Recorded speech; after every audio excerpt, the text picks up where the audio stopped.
When it comes to Doctor Who costuming, I made that crack about Target, of course, kidding. But isn't there a lot of Doctor Who stuff like commercially available? Like, no, I know there's companies like Abbyshot that make a jacket, and I understand the shirt was a found item. How much of that costume, and I know you've done a couple different incarnations of the Doctor, how much of that costume is something that you can just buy off the shelf? And how much is something that you need to have made? What about stuff you make yourself? So kind of walk me through what the different approaches are to the parts to those different costumes. I think, well, there's a couple different approaches, but like mine is like, I want my stuff to be the same stuff that he wore. Like, okay. I want it to be as close as I possibly can. So for instance, like the current series costume, you know, he wears black G-Star jeans. So, you know, we all took to the forums, spent all of our time like identifying those. As soon as we did, I bought a pair. So it's the exact same. Same as him. Perfect. Nice. And then with the jacket, that was one that was causing us problems for a long time, because when that first came out and first started using that jacket, like Abbyshot still wasn't selling it. So you mean the tweed one, like the professor the tweed jacket, okay. The professor, the stripy one from season 6.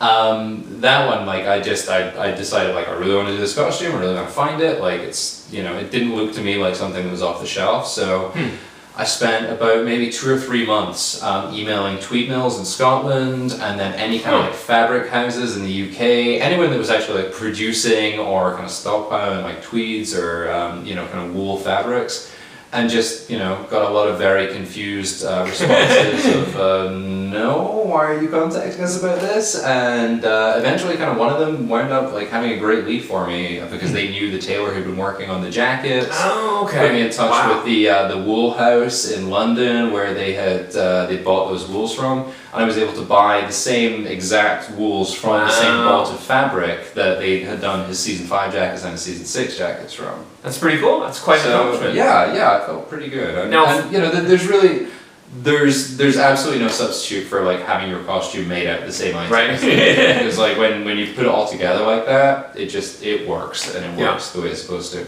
Now for something like that fabric, and this is just a personal curiosity, did you like buy a bunch and share it with other fans, or did you not? Did you share the information with fans where they get, or did you tell them all to yourself? I kind of shared it with a couple of friends to start off with, who I knew were doing the same costumes and who wanted to get some. So made sure that everybody who needed it was hooked up, and then at that point just put the information out there, like, oh cool, you need it, you want it, you can go and buy it. Is that fabric still available? Do they still have any left? At the, they don't have the season 5 fabric, they have a rewoven version of the season 6 fabric, which looks really awesome. Oh cool, okay, so it can be gotten.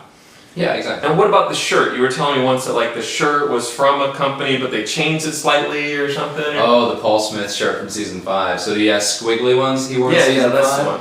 They were originally just straight off the shirt Paul Smith shirts. Okay. Off the shirt? They were originally straight off the shelf Paul Smith shirts. Okay. And they, you know, were available like 6 months before we saw anything of them being used. And by the time that everybody had ID'd them, they were mostly gone. There were some slightly different versions of it that people were able to pick up.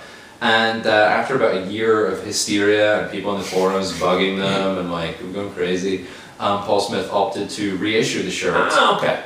And instead of doing something exactly the same and just putting out, you know, using what I assume they have all their old patterns and everything else, I think so. They did a very close facsimile of it, which was off in certain key ways. Weird. Yeah, really weird. Like, you have that technology, you made them before, I don't know why you didn't just bang them out with the same thing again. Interesting. Well, maybe this video will change things. They'll see this and they'll be like, Paul Smith. We didn't even know.